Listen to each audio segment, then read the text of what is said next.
вся комната в дыму.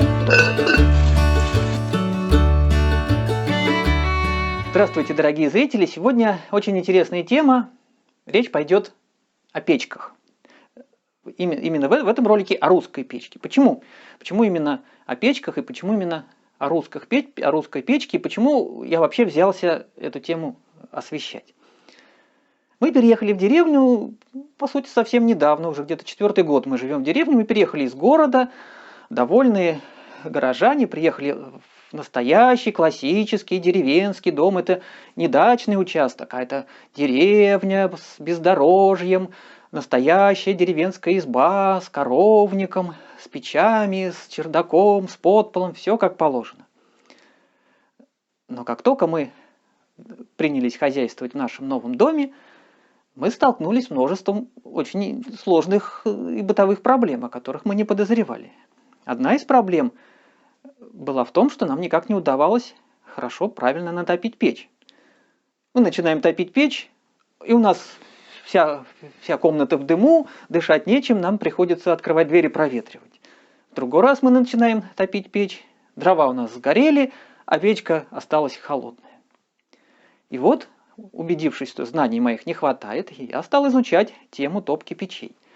Естественно, я смотрел ролики в интернете, я разговаривал с местными жителями, чтобы меня научили, объяснили, как это делать. И я научился, я приобрел некий опыт, я нашел собственные маленькие хитрости и секреты, с которыми сегодня поделюсь, если вы досмотрите ролик до конца. И вот я хочу рассказать о том, как я топлю эту русскую печь. И это будет ролик интересен в основном тем, кто, как и мы, переехал в первый раз в деревню и столкнулся с бытовыми деревенскими проблемами. Сегодня в деревне почему-то вот русская печка перестала пользоваться былой популярностью. Ну и говорят, что она очень большая, она 2 тонны кирпичей гнет и корежит дом, что она неэффективная, что она занимает очень много места. Ну, все это может быть и так. И говорят, что у нее КПД низкий. Ну, понимаете, если бы мы заботились исключительно о КПД и эффективности, мы бы, наверное, до сих пор сидели в городе в обнимку с батареей парового отопления. Но нет, мы забыли про эффективность, мы приехали в деревню и ни за что не станем ломать русскую печку. Объясню, чем она нам так нравится. Во-первых, эти 2 тонны кирпичей, если их хорошенько прогреть, они дают очень хорошее тепло, причем тепло мягкое. Не жесткое, вот как от маленьких печей, а мягкое. Оно не сушит кожу, оно очень приятное. Кроме того, на печке есть лежанка, и можно на нее залезть и погреть свои косточки. И третье, самое главное, в печке готовится очень вкусная еда. Я вам даже больше скажу, вот как мне подсказали местные жители, посмотрев мою предыдущую версию этого ролика, что в деревне-то русскую печку топят для того, чтобы в ней готовить. Поэтому обязательно, когда топим печку, найдется горшочек с кашей, который мы в конце поставим в русскую печку, и у нас будет очень-очень вкусный завтрак. Поскольку глубина топки у нас большая, то дрова мы будем выкладывать сначала спереди, вот здесь, чтобы можно было их легко сложить, а потом мы их задвинем вглубь. Дрова в русской печке выкладываются колодцем. Для того, чтобы нижние поленья горели лучше, я кладу вниз дрова, которые легче сгорают. Ну, например, сейчас я положу липу, она горит быстрее. Почему нижние дрова хуже горят? Ну, во-первых, внизу ниже температура, во-вторых, они лежат на кирпичах, которые препятствуют их загоранию и мешают им хорошо гореть. А тут я вам покажу один маленький секрет.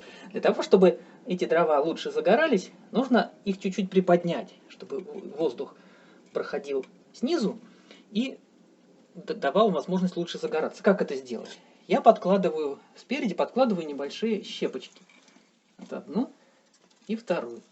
И у нас получается, что полежка приподнялась, воздух будет проходить свободно вниз, и они будут лучше загораться и лучше гореть.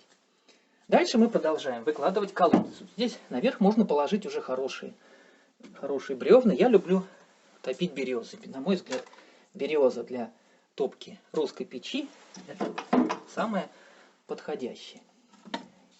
Вот так выглядит колодец. В нем может быть больше, меньше дров. Ну, меньше вряд ли, потому что здесь всего 6. Но как у каждой печи свой норов, я обычно кладу 6-9 поленьев. Прежде чем мы начнем поджигать наши дрова, нужно обязательно проверить, как этот колодец себя чувствует. Устойчив он, не рассыпется ли он во время задвигания. Я задвигаю с помощью вот такой интересной конструкции самодельной. Она очень удобна и позволяет легко мне задвинуть. Сейчас я попробую, как вся эта конструкция будет двигаться.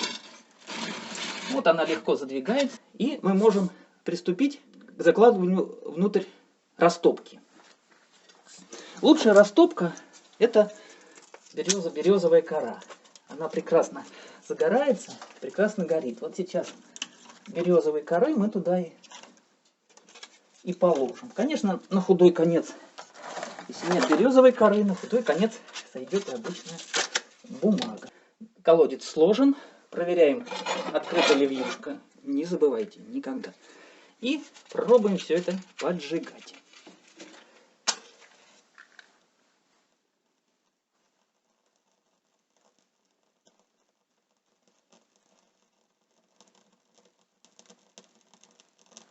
Подожгли и ждем. Задвигать нужно не сразу, а только после того, как загорятся основные поленья, крупные. И когда огонь начнет уже подниматься до самого верха топки. Дрова разгорелись, я уже уверен, что они спокойно выдержат процесс задвигания внутрь печи. Я беру свой инструмент и начну сейчас задвигать. Задвинуть нужно до самого-самого упора топки, до самого-самого конца. Так, поехали. Готово. Теперь, если вы топите березовыми дровами, то можно спокойно оставить жерло печи открытым и спокойно идти заниматься своими делами. Но обязательно поглядывать, потому что печку, горящую печь нельзя оставлять без внимания. Важно, если вы топите, например, осиной, которая имеет такое свойство стреляться и выпуливать горящие угольки прямо наружу, то лучше прикрыть жерло печи, но не туда, а вот с этой стороны. Так, чтобы летящие угольки ударялись об железную крышку и не вылетали. Вот. Но сейчас нам это не нужно.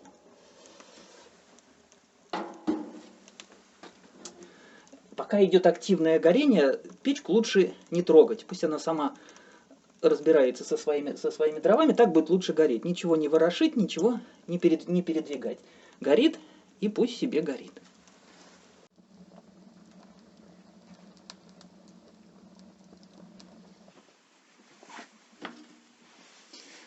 Дрова в русской печи прогорели, и теперь самое время сдвинуть их к одной из стенок, чтобы они нагревали не только заднюю стенку, но и боковые.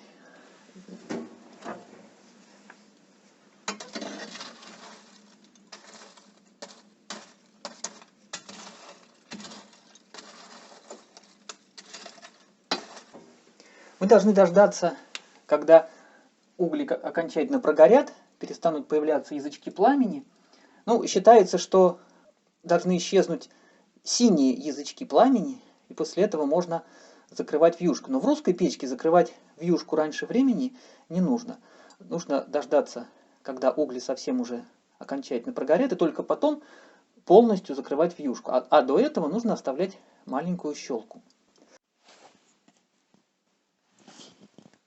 Синие огоньки исчезли, горение завершено. Теперь мы можем прикрыть топку дверцей. Закрыв топку заслонкой, мы прикрываем, почти полностью закрываем вьюшку, но запомните слово почти. Нужно обязательно оставлять небольшую щелку для того, чтобы остаточные газы уходили в трубу. Итак, наша печь нагрета, угли почти догорели, а печь еще горячая, и в ней очень высокая, хорошая температура. И теперь самое время поставить туда готовиться нашу еду.